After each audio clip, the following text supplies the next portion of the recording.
પ્રધાને પણ વિપક્ષ નેતા રાહુલ ગાંધીને સંભળાવી દીધો હતો. એમણે વળતો પ્રહાર કર્યો હતો અને એમણે કહ્યું હતું કે મારે કોઈના સર્ટિફિકેટની જરૂર નથી ભાઈ. 2010માં જ્યારે દૂરથી સરકાર ચલાવનાર શિક્ષણ સુધારા આવ્યા હતા એ ખાલી બિલ જ આવ્યા હતા, કાયદો નહોતા બની શક્યા. Member has raised a question regarding question paper leak in last 7 years 70 times. Sir, with full responsibility, I would like to submit in front of House through you, sir. There is no evidence of paper leak in last 7 years in any numbers. So there are incidents. Already this case, right now, Speaker sir, this case is going in front of Honorable Supreme Court. All the things has come out.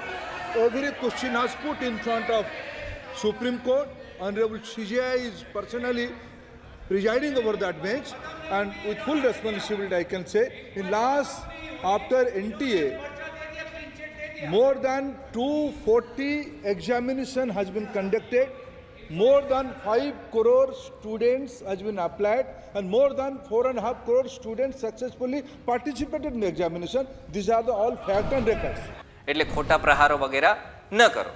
ખેર, આમાં જે આપણે જોઈએ સૌથી મોટું નિવેદન કે છેલ્લા 7 વર્ષમાં પેપર લીકના એક પણ પુરાવા નથી મળ્યા.